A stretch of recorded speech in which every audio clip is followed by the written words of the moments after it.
ಮಾರುಕಟ್ಟೆಯಲ್ಲಿ ಹೊಸ ಆಪ್ಷನ್ಗಳು ಬಂದ ಮೇಲೆಯೂ ನೀವು 8 ಲಕ್ಷದಲ್ಲಿ ಯಾವುದೋ ಹಳೆಯ ಔಟ್ಡೇಟೆಡ್ ಕಾರ್ ಖರೀದಿಸಿದರೆ ನಿಮ್ಮ ಹಣ ವ್ಯರ್ಥವಾದಂತೆಯೇ ಸರಿ.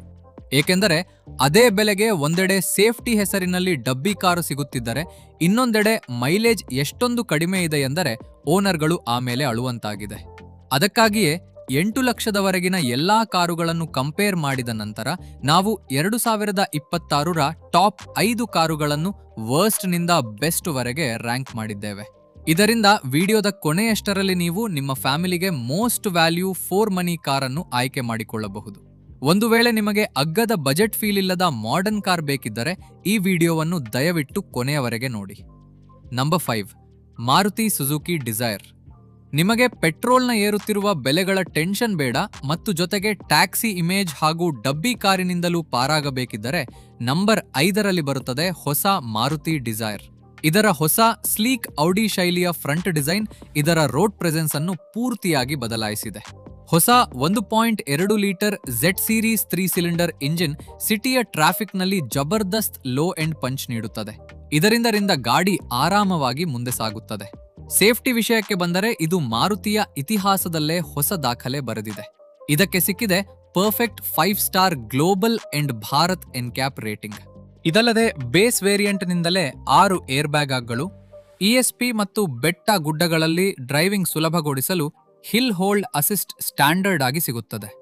ಇದರಲ್ಲಿ ಈ ಸೆಗ್ಮೆಂಟ್ನಲ್ಲೇ ಮೊದಲ ಬಾರಿಗೆ ಎಲೆಕ್ಟ್ರಿಕ್ ಸನ್ರೂಫ್ ಮತ್ತು 360 ಡಿಗ್ರಿ ಕ್ಯಾಮೆರಾ ಕೂಡ ನೀಡಲಾಗಿದೆ. ಆದರೆ ಇದು 5ನೇ ಸ್ಥಾನದಲ್ಲಿರಲು ಕಾರಣ ಇದೊಂದು ಪರ್ಫೆಕ್ಟ್ ಹೈವೇ ಕ್ರೂಸರ್ ಅಲ್ಲ. ಇದರ ಗ್ರೌಂಡ್ ಕ್ಲಿಯರೆನ್ಸ್ ಕೇವಲ 163 ಮಿಲಿಮೀಟರ್ ಇದೆ. ಹಾಗಾಗಿ ಕಾರಿನಲ್ಲಿ 5 ಜನರು ಕೂತಿದ್ದರೆ ದೊಡ್ಡ ಸ್ಪೀಡ್ ಬ್ರೇಕರ್ಗಳು ಅಥವಾ ಹಳ್ಳಿಯ ಕೆಟ್ಟ ರಸ್ತೆಗಳಲ್ಲಿ ಕೆಳಗೆ ಗೀಚುವ ಭಯವಿರುತ್ತದೆ. ಇದರ 382 ಲೀಟರ್ ಬೂಟ್ ಸ್ಪೇಸ್ ಪೈಪೋಟಿಯಲ್ಲಿರುವ ಅಮೇಜ್ ಮತ್ತು ಆರಾಗೆ ಹೋಲಿಸಿದರೆ ಸಣ್ಣದಾಗಿದೆ. ಹಿಂಭಾಗದ ಸೀಟಿನಲ್ಲಿ 3 ಜನ ದೊಡ್ಡವರಿಗೆ ಜಾಗ ಸ್ವಲ್ಪ ಟೈಟ್ ಅನಿಸಬಹುದು ಮತ್ತು ಇಳಿಜಾರಾದ ಮೇಲ್ಛಾವಣಿಯಿಂದಾಗಿ 6 ಅಡಿ ಎತ್ತರದವರ ತಲೆ ಮೇಲ್ಛಾವಣಿಗೆ ತಾಗಬಹುದು. ಹಳೆಯ 4 ಸಿಲಿಂಡರ್ ಇಂಜಿನ್ನಲ್ಲಿದ್ದಂತಹ ಬೆಣ್ಣೆಯಂತಹ ಸ್ಮೂತ್ನೆಸ್ ಈಗ ಸ್ವಲ್ಪ ಮಿಸ್ ಆಗುತ್ತದೆ. ಗಾಡಿ ನಿಂತಿದ್ದಾಗ ಸ್ಟೀರಿಂಗ್ ಮತ್ತು ಡೋರ್ಗಳ ಮೇಲೆ ಹಗುರವಾದ ವೈಬ್ರೇಷನ್ ಫೀಲ್ ಆಗುತ್ತದೆ. ಹೈವೇನಲ್ಲಿ 80ರಿಂದ 100 ಕಿಲೋಮೀಟರ್ ಪ್ರತಿ ಗಂಟೆ ಸ್ಪೀಡ್ನಲ್ಲಿ ಓವರ್ಟೇಕ್ ಮಾಡಲು ನೀವು ಮೊದಲೇ ಪ್ಲಾನ್ ಮಾಡಬೇಕಾಗುತ್ತದೆ ಮತ್ತು ಗೇರ್ ಡೌನ್ ಶಿಫ್ಟ್ ಮಾಡಬೇಕಾಗುತ್ತದೆ. ಏಕೆಂದರೆ ಇದರಲ್ಲಿ ಹೈ ಎಂಡ್ ಪಂಚ್ ಸ್ವಲ್ಪ ಕಡಿಮೆ ಅನಿಸುತ್ತದೆ. ಸಾಫ್ಟ್ ಸಸ್ಪೆನ್ಷನ್ ಇರುವುದರಿಂದ 120 ಕಿಲೋಮೀಟರ್ ಪ್ರತಿ ಗಂಟೆ ದಾಟಿದ ಮೇಲೆ ಗಾಡಿ ಸ್ವಲ್ಪ ಬೌನ್ಸಿ ಮತ್ತು ಫ್ಲೋಟಿ ಅನಿಸುತ್ತದೆ. ಇದರಿಂದ ಹೈ ಸ್ಪೀಡ್ನಲ್ಲಿ ಕಾನ್ಫಿಡೆನ್ಸ್ ಕೊಂಚ ಕಡಿಮೆಯಾಗುತ್ತದೆ. 10 ಲಕ್ಷ ಆನ್ ರೋಡ್ ಪ್ರೈಸ್ ಕೊಟ್ಟ ಮೇಲೆಯೂ ಫ್ರಂಟ್ ಸೆಂಟರ್ ಆರ್ಮ್ರೆಸ್ಟ್ ಇಲ್ಲದಿರುವುದು ಸ್ವಲ್ಪ ವಿಚಿತ್ರ ಅನಿಸುತ್ತದೆ. ಬೂಟ್ನಲ್ಲಿ ಕಾಣಿಸುವ ತೆರೆದ ಅಂದರೆ ಎಕ್ಸ್ಪೋಸ್ಡ್ ವೈರಿಂಗ್ ಅಗ್ಗದ ಫೀಲ್ ನೀಡುತ್ತದೆ. ವೈಟ್ ಅಥವಾ ಬೇಜ್ ಫ್ಯಾಬ್ರಿಕ್ ಸೀಟ್ಗಳು ಬೇಗನೆ ಗಂಟಾಗುತ್ತವೆ. ಇವುಗಳನ್ನು ಕಷ್ಟಪಟ್ಟು ಕ್ಲೀನ್ ಮಾಡಿಸಬೇಕಾಗುತ್ತದೆ. ಇದರ ವೈರ್ಲೆಸ್ ಚಾರ್ಜರ್ ಸುಮಾರು 10 ನಿಮಿಷಗಳಲ್ಲಿ ಫೋನ್ ಓವರ್ ಹೀಟ್ ಮಾಡಿ ಬಂಡ್ ಮಾಡಿಬಿಡುತ್ತದೆ. ಮತ್ತೊಂದು ಪ್ರಾಬ್ಲಮ್ ಎಂದರೆ ಇದರ TPMS ಸಾಫ್ಟ್ವೇರ್ ಗ್ಲಿಚ್. ಇದು ಒಮ್ಮೊಮ್ಮೆ ಫಾಲ್ಸ್ ವಾರ್ನಿಂಗ್ಸ್ ನೀಡಿ ಡಿಸ್ಪ್ಲೇಯನ್ನು ಬ್ಲ್ಯಾಕ್ ಮಾಡಿಬಿಡುತ್ತದೆ. ಮೈಲೇಜ್ ಬಗ್ಗೆ ಹೇಳುವುದಾದರೆ ಪೆಟ್ರೋಲ್ನಲ್ಲಿ ಸಿಟಿ ಒಳಗೆ 14ರಿಂದ 17 ಕಿಲೋಮೀಟರ್ ಮತ್ತು ಹೈವೇನಲ್ಲಿ ಅತ್ಯದ್ಭುತ 19ರಿಂದ 23+ ಕಿಲೋಮೀಟರ್ ಸಿಗುತ್ತದೆ. ಅದೇ CNG ಆಪ್ಷನ್ನಲ್ಲಿ ಸಿಟಿಯಲ್ಲಿ 25ರಿಂದ 30 ಕಿಲೋಮೀಟರ್ ಪ್ರತಿ ಕೆಜಿ ಮತ್ತು ಹೈವೇ ಕ್ರೂಸಿಂಗ್ನಲ್ಲಿ ಜಬರ್ದಸ್ತ್ 35ರಿಂದ 38 ಕಿಲೋಮೀಟರ್ ಪ್ರತಿ ಕೆಜಿಗೆ ಮೈಲೇಜ್ ಸಿಗುತ್ತದೆ. ಅಂತಿಮ ತೀರ್ಪು: ನಿಮಗೆ ಹೈವೇನಲ್ಲಿ ಹೈ ಸ್ಪೀಡ್ ಓವರ್ಟೇಕ್ಸ್ ಮತ್ತು 120 ಕಿಲೋಮೀಟರ್ ಪ್ರತಿ ಗಂಟೆ ಸ್ಪೀಡ್ನಲ್ಲಿ ಪಕ್ಕಾ ರೊಟೇಟಿಂಗ್ ಸ್ಟೇಬಿಲಿಟಿ ಬೇಕಿದ್ದರೆ ಬಹುಶಃ ಇದು ನಿಮಗೆ ಬೆಸ್ಟ್ ಫಿಟ್ ಆಗದಿರಬಹುದು. ಆದರೆ ನಿಮಗೆ 5 ಸ್ಟಾರ್ ಸೇಫ್ಟಿ ಇರುವ ಅದ್ಭುತವಾಗಿ ಕಾಣುವ ಸೆಡಾನ್ ಬೇಕಿದ್ದರೆ, ಸಿಟಿಯಲ್ಲಿ ಸ್ಮೂತ್ ಡ್ರೈವ್ ಸಿಗಬೇಕು ಮತ್ತು ವಾರ್ಷಿಕ ಮೇಂಟೆನೆನ್ಸ್ ಕೇವಲ 3,000ದಷ್ಟಿರಬೇಕು ಅಂದುಕೊಂಡರೆ ಸುಮಾರು 8.1 ಲಕ್ಷ ಆನ್ ರೋಡ್ ಬೆಲೆಯಲ್ಲಿ ಇದರ ಡಿಸೈರ್ VXI ವೇರಿಯಂಟ್ ಒಂದು ಅತ್ಯುತ್ತಮ ಚಾಯ್ಸ್ ಆಗುತ್ತದೆ. Number 4, Maruti Suzuki Fronx. ನಿಮಗೆ 8 ಲಕ್ಷದ ಬಜೆಟ್ನಲ್ಲಿ 15 ಲಕ್ಷದ ದುಬಾರಿ SUVಯಂತಹ ಅತ್ಯುತ್ತಮ ರೋಡ್ ಪ್ರೆಸೆನ್ಸ್ ಮತ್ತು ಪೂರ್ತಿ ಶಾಂತವಾದ ಕ್ಯಾಬಿನ್ ಬೇಕಿದ್ದರೆ ನಂಬರ್ 4ರಲ್ಲಿ ಮಾರುತಿ ಸುಜುಕಿ ಫ್ರಾಂಕ್ಸ್ ನಿಮಗೆ ಬೆಸ್ಟ್ ಆಗಿದೆ. ಇದರ 1.2 litre 4 cylinder K series engine ಎಷ್ಟೊಂದು ರಿಫೈನ್ಡ್ ಆಗಿದೆ ಎಂದರೆ ಗಾಡಿ ಸ್ಟಾರ್ಟ್ ಆದಾಗ ವೈಬ್ರೇಷನ್ಸ್ ಪೂರ್ತಿಯಾಗಿ ಫೀಲ್ ಆಗುವುದೇ ಇಲ್ಲ. ಭಾರಿ ಬಂಪರ್ ಟು ಬಂಪರ್ ಟ್ರಾಫಿಕ್ನಲ್ಲಿ ಇದರ ಲೋ ಎಂಡ್ ಟಾರ್ಕ್ ತುಂಬಾ ಕೆಲಸಕ್ಕೆ ಬರುತ್ತದೆ. ಇದರಿಂದ ಗಾಡಿ ಯಾವುದೇ ಶ್ರಮವಿಲ್ಲದೆ ಆರಾಮವಾಗಿ ಮುಂದೆ ಸಾಗುತ್ತದೆ. ಇದರ ಹೊಸ ಸ್ಟೀರಿಂಗ್ ಕೂಡ ಎಷ್ಟೊಂದು ಲೈಟ್ ಆಗಿದೆ ಎಂದರೆ ಸಣ್ಣ ಗಲ್ಲಿಗಳಲ್ಲಿ ಯೂಟರ್ನ್ ತೆಗೆಯುವುದು ಮತ್ತು ಪಾರ್ಕ್ ಮಾಡುವುದು ಬೆಣ್ಣೆಯಷ್ಟೇ ಸುಲಭ. ಇನ್ನು ಒಳ್ಳೆಯ ವಿಷಯವೇನೆಂದರೆ ಹಳೆಯ ಮಾರುತಿ ಕಾರುಗಳಿಗೆ ಹೋಲಿಸಿದರೆ ಇದರ ಸ್ಟೀರಿಂಗ್ ತಿರುಗಿಸಿದ ಮೇಲೆ ತಾನಾಗಿಯೇ ವಾಪಸ್ ಪೂರ್ತಿ ಸೆಂಟರ್ಗೆ ಬರುತ್ತದೆ. ಒಳಗಡೆಯಿಂದ ಇದರ ಕ್ಯಾಬಿನ್ ಸಾಕಷ್ಟು ಅಗಲವಾಗಿದೆ. ಇದರಲ್ಲಿ ಹಿಂಭಾಗ 3 ಜನ ದೊಡ್ಡವರು ಉತ್ತಮ ನೀ ರೂಮ್ ಜೊತೆ ಆರಾಮವಾಗಿ ಕೂರಬಹುದು. ಇದರ ಸಸ್ಪೆನ್ಷನ್ ಅನ್ನು ಸ್ವಲ್ಪ ಸಾಫ್ಟ್ ಆಗಿ ಸೆಟ್ ಮಾಡಲಾಗಿದೆ. ಇದು ಸಿಟಿಯ ಗುಂಡಿಗಳು ಮತ್ತು ಒಡೆದ ರಸ್ತೆಗಳ ಆಘಾತಗಳನ್ನು ಅತ್ಯಂತ ಪ್ರೀತಿಯಿಂದ ಅಬ್ಸರ್ವ್ ಮಾಡಿಕೊಳ್ಳುತ್ತದೆ. ಜೊತೆಗೆ 190 ಮಿಲಿಮೀಟರ್ನ ಭಾರಿ ಗ್ರೌಂಡ್ ಕ್ಲಿಯರೆನ್ಸ್ ಸಿಗುತ್ತದೆ. ಹಾಗಾಗಿ ದೊಡ್ಡ ಸ್ಪೀಡ್ ಬ್ರೇಕರ್ಗಳ ಮೇಲೆ ಗಾಡಿ ಕೆಳಗೆ ಗೀಚುತ್ತದೆ ಎನ್ನುವ ಟೆನ್ಷನ್ ಇರುವುದಿಲ್ಲ. ಆದರೆ ಇದು 4ನೇ ಸ್ಥಾನದಲ್ಲಿದೆ, ಏಕೆಂದರೆ ಕಡಿಮೆ ತೂಕ ಮತ್ತು ಸಾಫ್ಟ್ ಸಸ್ಪೆನ್ಷನ್ ಕಾರಣಕ್ಕೆ ನೀವು 120 ಕಿಲೋಮೀಟರ್ ಪ್ರತಿ ಗಂಟೆ ದಾಟಿದ ತಕ್ಷಣ ಗಾಡಿ ಸ್ವಲ್ಪ ಫ್ಲೋಟಿ ಮತ್ತು ಬೌನ್ಸಿ ಅನಿಸಲು ಶುರುವಾಗುತ್ತದೆ. ಇದರಿಂದ ಹೈ ಸ್ಪೀಡ್ನಲ್ಲಿ ಕಾನ್ಫಿಡೆನ್ಸ್ ಕೊಂಚ ಕಡಿಮೆ ಆಗುತ್ತದೆ. ಎತ್ತರವಿರುವ ಜನರಿಗೆ ಇದರಲ್ಲಿ ಪ್ರಾಬ್ಲಮ್ ಆಗಬಹುದು. ಇದರ ಇಳಿಜಾರಾದ ರೂಫ್ ಲೈನ್ ಕಾರಣಕ್ಕೆ ಹಿಂಭಾಗ ಹೆಡ್ರೂಮ್ ಸ್ವಲ್ಪ ಕಡಿಮೆ ಸಿಗುತ್ತದೆ.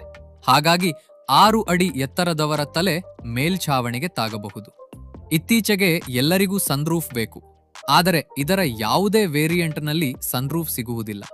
ಪೇಂಟ್ ಕ್ವಾಲಿಟಿ ಸ್ವಲ್ಪ ತೆಳುವಾಗಿದೆ ಎಂದು ಅನಿಸುತ್ತದೆ ಮತ್ತು ಇದರ ಏರೋಡೈನಮಿಕ್ ಶೇಪ್ ಕಾರಣದಿಂದಾಗಿ ಹಿಂಭಾಗಕ್ಕೆ ಧೂಳು ಬೇಗನೆ ತಂಗುತ್ತದೆ. ಇನ್ನು ಲಗೇಜ್ಗಾಗಿ ಇದರಲ್ಲಿ 308 ಲೀಟರ್ನ ಸರಿಹೊಂದುವಂತಹ ಬೂಟ್ ಸ್ಪೇಸ್ ಸಿಗುತ್ತದೆ. ಇದರಲ್ಲಿ ತುಂಬಾ ಕಿರಿಕಿರಿ ಉಂಟು ಮಾಡುವ ಸೀಟ್ ಬೆಲ್ಟ್ ಅಲಾರಂ ಬಗ್ಗು ಒಂದಿದೆ. ಹಿಂಭಾಗದ ಸೀಟುಗಳಲ್ಲಿ ವೇಟ್ ಸೆನ್ಸಾರ್ಗಳಿಲ್ಲ. ಹಾಗಾಗಿ ಹಿಂಭಾಗ ಕೂದ ಪ್ಯಾಸೆಂಜರ್ ಇಳಿದು ಹೋದರೂ ಸಹ ನೀವೇ ಸ್ವತಃ ವಾಪಸ್ ಸೀಟ್ ಬೆಲ್ಟ್ ಹಾಕುವವರೆಗೆ ಗಾಡಿ 90 ಸೆಕೆಂಡ್ಗಳ ಕಾಲ ಸತತವಾಗಿ ಬೀಪ್ ಸೌಂಡ್ ಮಾಡುತ್ತಲೇ ಇರುತ್ತದೆ. ಸೇಫ್ಟಿ ವಿಷಯಕ್ಕೆ ಬಂದರೆ ಈ ಗಾಡಿ ಹಾರ್ಟೆಕ್ಟ್ ಪ್ಲಾಟ್ಫಾರ್ಮ್ ಮೇಲೆ ನಿರ್ಮಾಣವಾಗಿದೆ. ಇದರ ಗ್ಲೋಬಲ್ ಎನ್ಕ್ಯಾಪ್ ಟ್ರ್ಯಾಕ್ ರೆಕಾರ್ಡ್ ಇತಿಹಾಸದಲ್ಲೇ ವೀಕ್ ಅಂದ್ರೆ 0ಯಿಂದ 2 ಸ್ಟಾರ್ಸ್ ಆಗಿದೆ. ಗಮನಿಸಬೇಕಾದ ವಿಷಯವೇನೆಂದರೆ ಇದರ ಬೇಸ್ ಸಿಗ್ಮಾ ವೇರಿಯಂಟ್ನಲ್ಲಿ ಕೇವಲ 2 ಏರ್ ಬ್ಯಾಗ್ಗಳು ಮಾತ್ರ ಸಿಗುತ್ತವೆ. 6 ಏರ್ ಬ್ಯಾಗ್ಗಳಿಗಾಗಿ ನೀವು ಮೇಲಿನ ವೇರಿಯಂಟ್ಗಳ ಕಡೆಗೆ ಹೋಗಬೇಕಾಗುತ್ತದೆ. ಆದರೆ ಮೈಲೇಜ್ ವಿಷಯದಲ್ಲಿ ಮಾರುತಿ ಇಲ್ಲೂ ಜಯಗಳಿಸಿದೆ. ಎಸಿ ಹಾಕಿದ ಮೇಲೆಯೂ ಇದು ಸಿಟಿಯಲ್ಲಿ ಆರಾಮಾಗಿ 14ರಿಂದ 17 ಕಿಲೋಮೀಟರ್ ಪ್ರತಿ ಲೀಟರ್ ಮತ್ತು ಹೈವೇನಲ್ಲಿ ಅತ್ಯದ್ಭುತ 21ರಿಂದ 23 ಕಿಲೋಮೀಟರ್ ಮೈಲೇಜ್ ನೀಡಿಬಿಡುತ್ತದೆ. ಅಂತಿಮ ತೀರ್ಪು: ನೀವು 120+ ಸ್ಪೀಡ್ನಲ್ಲಿ ಗಾಡಿ ಓಡಿಸಬೇಕು ಅಥವಾ ನಿಮ್ಮ ಫ್ಯಾಮಿಲಿಯಲ್ಲಿ 6 ಅಡಿಗಿಂತ ಎತ್ತರವಿರುವ ಜನರು ಹಿಂಭಾಗ ಕೂರುವವರಿದ್ದರೆ ಇದನ್ನು ತಗೋಬೇಡಿ. ಆದರೆ ನಿಮಗೆ ಅತ್ಯಂತ ಭರವಸೆಯ ಪೂರ್ತಿ ಶಾಂತವಾದ ಇಂಜಿನ್, ಅಗ್ಗದ ಮೇಂಟೆನೆನ್ಸ್ ಮತ್ತು ಪ್ರೀಮಿಯಂ ಲುಕ್ಸ್ ಇರುವ ಗಾಡಿ ಬೇಕಿದ್ದರೆ ಸುಮಾರು 8.1 ಲಕ್ಷ ಆನ್ ರೋಡ್ ಬೆಲೆಯಲ್ಲಿ ಇದರ ಫ್ರಾಂಕ್ಸ್ ಸಿಗ್ಮಾ ವೇರಿಯಂಟ್ ಒಂದು ಜಬರ್ದಸ್ತ್ ಆಯ್ಕೆಯಾಗುತ್ತದೆ. Number 3, Skoda ಕೈಲ್ಯಾಕ್. ಒಂದು ವೇಳೆ ನೀವು 8 ಲಕ್ಷ ರೂಪಾಯಿಯ ಬಜೆಟ್ನಲ್ಲಿ ಅದೇ ಹಳೆಯ ಬೋರಿಂಗ್ ಕಾರುಗಳಿಂದ ಬೇಸತ್ತಿದ್ದರೆ ಮತ್ತು ಡ್ರೈವಿಂಗ್ನ ಅಸಲಿ ಮಜಾ ಬಯಸುತ್ತಿದ್ದರೆ ಲಿಸ್ಟಲ್ಲಿ ನಂಬರ್ 3ರಲ್ಲಿದೆ ಸ್ಕೋಡಾ ಕೈಲ್ಯಾಕ್, ಒಂದು ಅಸಲಿ ಪಾಕೆಟ್ ರಾಕೆಟ್. ಇದರ 1 litre 3 cylinder TSI turbo engine ಎಷ್ಟೊಂದು ಪಂಚಿಯಾಗಿದೆ ಎಂದರೆ ಇದು 0ಯಿಂದ 100 ಸ್ಪೀಡನ್ನು ಕೇವಲ 10 ಸೆಕೆಂಡುಗಳಲ್ಲಿ ಮುಟ್ಟಿಬಿಡುತ್ತದೆ. ಡ್ರ್ಯಾಗ್ ರೇಸ್ನಲ್ಲಂತೂ ಇದು XUV 3 ಎಕ್ಸೋ ಮತ್ತು ವೆನ್ಯೂ ಎನ್ಲೈನ್ಗೂ ಧೂಳು ಉಡಾಯಿಸಿದೆ. ಕೆಟ್ಟ ರಸ್ತೆಗಳಲ್ಲಿ ಇದು ಬೆಣ್ಣೆಯಂತೆ ಸಾಗುತ್ತದೆ ಮತ್ತು 160ರಿಂದ 180 ಕಿಲೋಮೀಟರ್ ಪ್ರತಿ ಗಂಟೆಯಂತಹ ಹೈ ಸ್ಪೀಡ್ನಲ್ಲಿಯೂ ರಸ್ತೆಯ ಮೇಲೆ ಪಕ್ಕಾ ರೊಟೇಟಿಂಗ್ ಸ್ಟೇಬಲ್ ಫೀಲ್ ನೀಡುತ್ತದೆ. ಶಾರ್ಟ್ ಅಂದರೆ ಅಂಕುಡೊಂಕಾದ ರಸ್ತೆಗಳಲ್ಲಿ ಇದರ ಹ್ಯಾಂಡ್ಲಿಂಗ್ ನಿಜಕ್ಕೂ ನೆಕ್ಸ್ಟ್ ಲೆವೆಲ್ ಆಗಿದೆ. ಫೀಚರ್ಸ್ ವಿಷಯದಲ್ಲಿ ಇದು ತನ್ನ ಸೆಗ್ಮೆಂಟ್ನಲ್ಲಿ ಹೊಸತನ ತರುತ್ತದೆ. ಉದಾಹರಣೆಗೆ ಡ್ರೈವರ್ ಮತ್ತು ಕೋ ಪ್ಯಾಸೆಂಜರ್ ಇಬ್ಬರಿಗೂ 6-ವೇ ಪವರ್ ಅಡ್ಜಸ್ಟಬಲ್ ಹಾಗೂ ವೆಂಟಿಲೇಟೆಡ್ ಸೀಟ್ಸ್. ಲಾಂಗ್ ಟ್ರಿಪ್ಸ್ ನಲ್ಲಿ ಲಗೇಜ್ ಟೆನ್ಷನ್ ಕೂಡ ಇರುವುದಿಲ್ಲ, ಏಕೆಂದರೆ ಇದರಲ್ಲಿ ಸಿಗುತ್ತದೆ ಸೆಗ್ಮೆಂಟ್ನಲ್ಲೇ ಅತಿ ದೊಡ್ಡ 446 ಲೀಟರ್ ಬೂಟ್ ಸ್ಪೇಸ್. ಇದರಲ್ಲಿ ನಿಮ್ಮ ಫ್ಯಾಮಿಲಿಯ ದೊಡ್ಡ ಸೂಟ್ ಕೇಸ್ಗಳು ಆರಾಮವಾಗಿ ಫಿಟ್ ಆಗುತ್ತವೆ. ಸೇಫ್ಟಿ ಕೂಡ ಟಾಪ್ ನಾಚ್ ಆಗಿದೆ. ಭಾರತ್ ಎನ್ಕ್ಯಾಪ್ನಲ್ಲಿ 5 ಸ್ಟಾರ್ ರೇಟಿಂಗ್, ಸ್ಟ್ಯಾಂಡರ್ಡ್ 6 ಏರ್ ಬ್ಯಾಗ್ಗಳು ಮತ್ತು ಹೆವಿ ಬಿಲ್ಡ್ ಕ್ವಾಲಿಟಿ. ಆದರೆ ಇದರಲ್ಲಿ ಕೆಲವು ಮೇಜರ್ ಕೊರತೆಗಳೂ ಇವೆ. ಇದರ ಕ್ಯಾಬಿನ್ ಸ್ವಲ್ಪ ತೆಳುವಾಗಿದೆ, ಹಿಂಬದಿ ಫ್ಲೋರ್ ಮಧ್ಯದಲ್ಲಿ ದೊಡ್ಡ ಹಂಪ್ ಇದೆ ಮತ್ತು ರಿಯರ್ ಎಸಿ ವೆಂಟ್ಸ್ ಸಾಕಷ್ಟು ಹೊರಗೆ ಬಂದಿವೆ. ಇದರಿಂದಾಗಿ ಹಿಂಭಾಗ 3 ಜನರು ಸರಿಯಾಗಿ ಕೂರಲು ಸಾಧ್ಯವಾಗುವುದಿಲ್ಲ. ಹಾಗಾಗಿ ಇದು ಕೇವಲ 4 ಜನ ದೊಡ್ಡವರಿಗೆ ಮಾತ್ರ ಕಂಫರ್ಟಬಲ್ ಆಗಿದೆ. ಕಾಸ್ಟ್ ಕಟಿಂಗ್ ಕೂಡ ಸ್ಪಷ್ಟವಾಗಿ ಕಾಣಿಸುತ್ತದೆ. ಇದರ ಹಾರ್ನ್ ಯಾವುದೋ ಅಗ್ಗದ ಸ್ಕೂಟರ್ನಂತೆ ಶಬ್ದ ಮಾಡುತ್ತದೆ. ಟಚ್ ಸ್ಕ್ರೀನ್ ಪದೇ ಪದೇ ಲ್ಯಾಗ್ ಅಥವಾ ಡಿಸ್ಕನೆಕ್ಟ್ ಆಗುತ್ತಿರುತ್ತದೆ ಮತ್ತು ರಿವರ್ಸ್ ಕ್ಯಾಮೆರಾ ಡೈನಾಮಿಕ್ ಗೈಡ್ಲೈನ್ಸ್ ಇಲ್ಲದೆ ಹಳೆಯ ಕಾಲದಂತೆ ಮಂಜಾಗಿ ಕಾಣುತ್ತದೆ. ಅತಿಯಾದ ಬಿಸಿಲಿನಲ್ಲಿ ಇದರ ಎಸಿ ಕೂಡ ಸ್ವಲ್ಪ ಕಷ್ಟಪಡುತ್ತದೆ. ಮೈಲೇಜ್ ಬಗ್ಗೆ ಹೇಳುವುದಾದರೆ ಸಿಟಿ ಟ್ರಾಫಿಕ್ನಲ್ಲಿ ನಿಮಗೆ 8ರಿಂದ 11 ಕಿಲೋಮೀಟರ್ ಸಿಗುತ್ತದೆ. ಆದರೆ ಹೈವೇನಲ್ಲಿ ಆರಾಮವಾಗಿ 80ರಿಂದ 100 ಕಿಲೋಮೀಟರ್ ಪ್ರತಿ ಗಂಟೆ ಸ್ಪೀಡ್ನಲ್ಲಿ ಚಲಿಸಿದರೆ ಇದು 15ರಿಂದ 19 ಕಿಲೋಮೀಟರ್ ಮೈಲೇಜ್ ಹೊರತೆಗೆದು ನೀಡುತ್ತದೆ. ಅಂತಿಮ ತೀರ್ಪು: ನಿಮಗೆ ನಿಮ್ಮ ಕಾರಿನಲ್ಲಿ ಬೆಸ್ಟ್ ಇನ್ ಕ್ಲಾಸ್ ಸ್ಪೇಸ್ ಬೇಕಿದ್ದರೆ ಈ ಬಜೆಟ್ನಲ್ಲಿ ಇದನ್ನು ತಗೋಬೇಡಿ. ಆದರೆ ನಿಮ್ಮ ಫ್ಯಾಮಿಲಿ ಸಣ್ಣದಾಗಿದ್ದು ನಿಮಗೊಂದು ಸಾಲಿಡ್ ಪಂಚಿ ಇಂಜಿನ್, ದೊಡ್ಡ ಬೂಟ್ ಸ್ಪೇಸ್ ಮತ್ತು ಅಲ್ಟಿಮೇಟ್ ಡ್ರೈವಿಂಗ್ ಸೌಕರ್ಯ ಬೇಕಿದ್ದರೆ ಸುಮಾರು 8.5 ಲಕ್ಷ ಆನ್ ರೋಡ್ ಬೆಲೆಯಲ್ಲಿ ಇದರ ಸ್ಕೋಡಾ ಕೈಲಾಕ್ ಕ್ಲಾಸಿಕ್ ವೇರಿಯಂಟ್ ನಿಜಕ್ಕೂ ಒಂದು ಅದ್ಭುತವಾದ ಎಂತೂಸಿಯಾಸ್ಟ್ ಚಾಯ್ಸ್ ಆಗುತ್ತದೆ. Number 2, new Tata punch. ಒಂದು ವೇಳೆ ನಿಮ್ಮ ಬಜೆಟ್ ಸ್ಟ್ರಿಕ್ಟ್ ಆಗಿದ್ದು ಸಣ್ಣ ಹ್ಯಾಚ್ಬ್ಯಾಕ್ನಂತಹ ಫೀಲ್ ಬೇಡವಾಗಿದ್ದರೆ ಹಾಗೂ ಹಳ್ಳಿಯ ಕೆಟ್ಟ ರಸ್ತೆಗಳಲ್ಲಿ ಸಿಕ್ಕಿ ಹಾಕಿಕೊಳ್ಳಲು ಇಷ್ಟವಿಲ್ಲದಿದ್ದರೆ ನಂಬರ್ 2ರಲ್ಲಿ ಬರುತ್ತದೆ 2026ರ ಟಾಟಾ ಪಂಚ್. ಇದರ ಪರ್ಫೆಕ್ಟ್ ಆಗಿ ಟ್ಯೂನ್ ಮಾಡಿದ ಸಸ್ಪೆನ್ಷನ್ ರಫ್ ರೈಡ್ಸ್ಗಾಗಿ ಈ ಸೆಗ್ಮೆಂಟ್ನಲ್ಲೇ ಬೆಸ್ಟ್ ಆಗಿದೆ. ಕೆಟ್ಟ ಗುಂಡಿಗಳ ಮೇಲೆ ಇದು ಯಾವುದೋ ಮ್ಯಾಜಿಕ್ನಂತೆ ಸಾಗುತ್ತದೆ ಮತ್ತು ಒಳಗೆ ಕೂತ ಪ್ಯಾಸೆಂಜರ್ಗಳಿಗೆ ಆಘಾತಗಳು ಫೀಲ್ ಆಗುವುದಿಲ್ಲ. ಇದರ 193 ಮಿಲಿಮೀಟರ್ನ ಭಾರಿ ಗ್ರೌಂಡ್ ಕ್ಲಿಯರೆನ್ಸ್ ಮತ್ತು ಶಾರ್ಪ್ ಆಗಿ ಕಟ್ ಮಾಡಿದ ಶಾರ್ಟ್ ಓವರ್ ಹ್ಯಾಂಗ್ಸ್ ಇದನ್ನು ರಫ್ ಟೆರೈನ್ ಹಾಗೂ ಮಳೆಗಾಲದ ವಾಟರ್ ವೇಡಿಂಗ್ ಆಗಿ ಅತ್ಯಂತ ಕೇಪಬಲ್ ಆಗಿ ಮಾಡುತ್ತವೆ. ಹೊಸ ಅಪ್ಡೇಟ್ನಲ್ಲಿ NVH ಲೆವೆಲ್ಸ್ ಇಂಪ್ರೂವ್ ಆಗಿವೆ. ಇದರಿಂದ ಇಂಜಿನ್ ಶಬ್ದ ಕಡಿಮೆಯಾಗಿ ಕ್ಯಾಬಿನ್ ಮೊದಲಿಗಿಂತ ಹೆಚ್ಚು ಶಾಂತವಾಗಿ ಭಾಸವಾಗುತ್ತದೆ. ಆರಾಮದಾಯಕ ಎಂಟ್ರಿ ಮತ್ತು ಎಕ್ಸಿಟ್ಗಾಗಿ ಇದರ ಬಾಗಿಲುಗಳು ಪೂರ್ತಿ 90 ಡಿಗ್ರಿ ಓಪನ್ ಆಗುತ್ತವೆ. ಫ್ರಂಟ್ ಸೀಟ್ಗಳು ಈಗ ಮೊದಲಿಗಿಂತ ಹೆಚ್ಚು ಕಂಫರ್ಟಬಲ್ ಆಗಿದ್ದು ಲಾಂಗ್ ಟ್ರಿಪ್ಸ್ನಲ್ಲೂ ಯಾವುದೇ ಬೆನ್ನು ನೋವು ಬರುವುದಿಲ್ಲ. ಬೂಟ್ ಸ್ಪೇಸ್ ವಿಷಯಕ್ಕೆ ಬಂದರೆ ಪೆಟ್ರೋಲ್ ಮಾಡೆಲ್ನಲ್ಲಿ ನಿಮಗೆ 366 ಲೀಟರ್ನ ಭಾರಿ ಸ್ಪೇಸ್ ಸಿಗುತ್ತದೆ. ಅದೇ CNG ಮಾಡೆಲ್ನಲ್ಲಿ ಟಾಟಾದ ಟ್ವಿನ್ ಸಿಲಿಂಡರ್ ಟೆಕ್ನಾಲಜಿ 2 ಟ್ಯಾಂಕ್ಗಳನ್ನು ಬೂಟ್ ಫ್ಲೋರ್ ಕೆಳಗೆ ಅಡಗಿಸಿಡುತ್ತದೆ. ಇದರಿಂದ ನಿಮಗೆ ಲಗೇಜ್ಗಾಗಿ 210 ಲೀಟರ್ನ ಯೂಸ್ಫುಲ್ ಸ್ಪೇಸ್ ಸಿಗುತ್ತದೆ. ಸೇಫ್ಟಿಯಲ್ಲಿ ಇದು ಪಕ್ಕಾ ಸಾಲಿಡ್ 5 ಸ್ಟಾರ್ ರೇಟೆಡ್ ಆಗಿದ್ದು ಬೇಸ್ ವೇರಿಯಂಟ್ನಿಂದಲೇ 6 ಏರ್ ಬ್ಯಾಗ್ಗಳು ABS, EBD ಮತ್ತು ESP ಸ್ಟ್ಯಾಂಡರ್ಡ್ ಆಗಿ ಸಿಗುತ್ತವೆ. ಆದರೆ ಇದರಲ್ಲೂ ಕೆಲವು ಕೊರತೆಗಳಿವೆ. ಇದರ ಪೆಟ್ರೋಲ್ ಮತ್ತು CNG ಮಾಡೆಲ್ಗಳ AMT ಟ್ರಾನ್ಸ್ಮಿಷನ್ ಸ್ವಲ್ಪ ಸ್ಲೋ ಮತ್ತು ಸ್ಲಗ್ಗಿಶ್ ಆಗಿದೆ. ಪ್ರತಿ ಗೇರ್ ಶಿಫ್ಟ್ನಲ್ಲೂ ಹೆಡ್ ನಾಡ್ಸ್ ಅನುಭವಕ್ಕೆ ಬರುತ್ತವೆ. ಇದರಿಂದ ಹೈವೇನಲ್ಲಿ ಓವರ್ಟೇಕ್ ಮಾಡುವುದು ಸ್ವಲ್ಪ ರಿಸ್ಕಿ ಅನಿಸುತ್ತದೆ. ಥ್ರಿಲ್ ನೀಡುವ ಹೊಸವೊಂದು 0.2 ಲೀಟರ್ ಟರ್ಬೋ ಪೆಟ್ರೋಲ್ ಇಂಜಿನ್ ಕೇವಲ ಮ್ಯಾನ್ಯುವಲ್ನಲ್ಲಿ ಮಾತ್ರ ಲಭ್ಯವಿದೆ. ಅದರ ಸ್ಪ್ರಿಂಗಿ ಕ್ಲಚ್ ಮತ್ತು ಸಿಕ್ಕಿ ಹಾಕಿಕೊಳ್ಳುವ ಥರ್ಡ್ ಗೇರ್ ಡ್ರೈವಿಂಗ್ ಮಜಾವನ್ನ ಸ್ವಲ್ಪ ಹಾಳು ಮಾಡುತ್ತದೆ. ಇದರಲ್ಲಿ ಒಂದು ಡಿಸೈನ್ ಕೊರತೆಯೂ ಇದೆ. ಇದರ ಸೆಂಟರ್ ಕನ್ಸೋಲ್ ಡ್ರೈವರ್ ಕಾಲುಗಳ ಹತ್ತಿರ ಸ್ವಲ್ಪ ಹೊರಗೆ ಬಂದಿದೆ. ಇದರಿಂದ ಎತ್ತರವಿರುವ ಡ್ರೈವರ್ಗಳ ಎಡ ಮೊಣಕಾಲು ಹಾರ್ಡ್ ಪ್ಲಾಸ್ಟಿಕ್ಗೆ ತಾಗಿ ನೋವಾಗಲು ಶುರುವಾಗುತ್ತದೆ. ಹೊಸ ಫೇಸ್ ಲಿಫ್ಟ್ನಲ್ಲಿ ಫಿಸಿಕಲ್ AC ಬಟನ್ಗಳ ಬದಲಿಗೆ ಟಚ್ ಸೆನ್ಸಿಟಿವ್ ಪ್ಯಾನಲ್ ನೀಡಲಾಗಿದೆ. ಇದು ಡ್ರೈವ್ ಮಾಡುವಾಗ ಗಮನ ಬೇರೆಡೆ ಸೆಳೆಯುತ್ತದೆ ಮತ್ತು ಫಿಂಗರ್ ಪ್ರಿಂಟ್ಸ್ ಬಿದ್ದು ಬೇಗ ಗಂಟಾಗುತ್ತದೆ. ಮೈಲೇಜ್ ನೋಡಿದ್ರೆ ಇದರ 1.2 litre naturally aspirated petrol engine ಭಾರಿ ಸಿಟಿ ಟ್ರಾಫಿಕ್ನಲ್ಲಿ 14ರಿಂದ 15 ಕಿಲೋಮೀಟರ್ ಮತ್ತು ಹೈವೇನಲ್ಲಿ 18ರಿಂದ 22 ಕಿಲೋಮೀಟರ್ ನೀಡುತ್ತದೆ. ಅದೇ CNG ಮಾಡೆಲ್ ಆರಾಮವಾಗಿ 26ರಿಂದ 27 ಕಿಲೋಮೀಟರ್ ಪ್ರತಿ ಕೆಜಿಯ ಜಬರ್ದಸ್ತ್ ಮೈಲೇಜ್ ಹೊರತೆಗೆದು ನೀಡುತ್ತದೆ. ಅಂತಿಮ ತೀರ್ಪು: ನಿಮಗೆ ಕೆಟ್ಟ ರಸ್ತೆಗಳ ಸುಳಿವೇ ಸಿಗದಂತಹ ಸೇಫ್ ಹಾಗೂ fuel efficient family micro SUV ಬೇಕಿದ್ದರೆ ಸುಮಾರು 8.1 ಲಕ್ಷ ಆನ್ ರೋಡ್ ಬೆಲೆಯಲ್ಲಿ ಇದರ ಪಂಚ್ ಪ್ಯೂರ್ ಪ್ಲಸ್ ವೇರಿಯಂಟ್ ನಿಸ್ಸಂದೇಹವಾಗಿ ಅತ್ಯಂತ ವ್ಯಾಲ್ಯೂ ಫಾರ್ ಮನಿ ಚಾಯ್ಸ್ ಆಗಿದೆ. Number 1, Mahindra XUV 3XO. ಒಂದು ವೇಳೆ ನಿಮಗೆ ಹಿಂಭಾಗ ಕೂತ 3 ಜನರ ಹೆಗಲುಗಳು ಪರಸ್ಪರ ತಾಗದಿರುವಂತಹ ಕಾರು ಬೇಕಿದ್ದರೆ ಮತ್ತು ಹೈವೇನಲ್ಲಿ ಓವರ್ಟೇಕ್ ಮಾಡುವಾಗ ಪವರ್ ಕೊರತೆಯ ಭಯ ಬೇಡವಾಗಿದ್ದರೆ ನಂಬರ್ 1ನಲ್ಲಿದೆ ಮಹೀಂದ್ರಾ XUV 3 ಎಕ್ಸೋ. ಇದರ ಕ್ಯಾಬಿನ್ ಒಳಗಡೆಯಿಂದ ಎಷ್ಟೊಂದು ಅಗಲವಾಗಿದೆ ಎಂದರೆ ಹಿಂಭಾಗ 3 ಜನ ದೊಡ್ಡವರು ಶೋಲ್ಡರ್ ರಬ್ ಇಲ್ಲದೆ ಆರಾಮಾಗಿ ಕೂರಬಹುದು.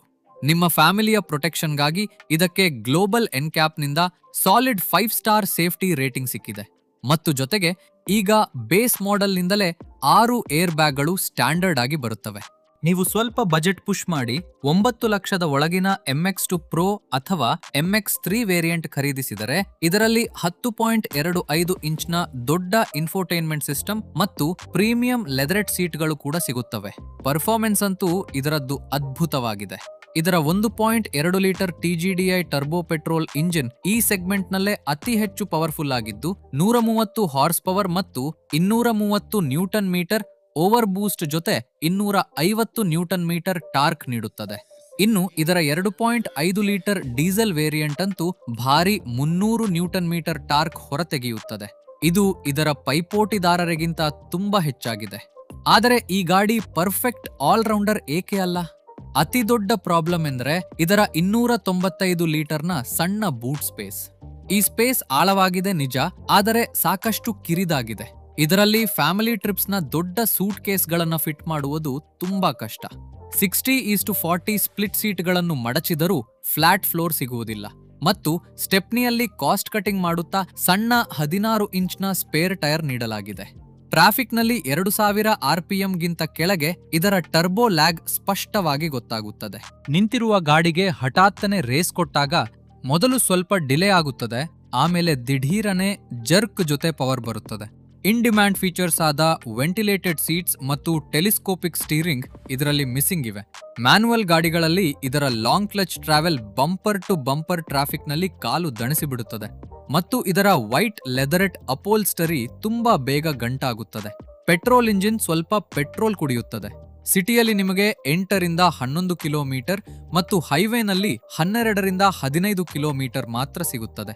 ಆದರೆ ಇದರ ಡೀಸೆಲ್ ಇಂಜಿನ್ ಸಿಟಿಯಲ್ಲಿ 15 ರಿಂದ 16 ಕಿಲೋಮೀಟರ್ ಮತ್ತು ಹೈವೇನಲ್ಲಿ ಅದ್ಭುತ 20 ರಿಂದ 23 ಕಿಲೋಮೀಟರ್ನ ಇಕಾನಮಿ ಹೊರತೆಗೆದು ನೀಡಿಬಿಡುತ್ತದೆ.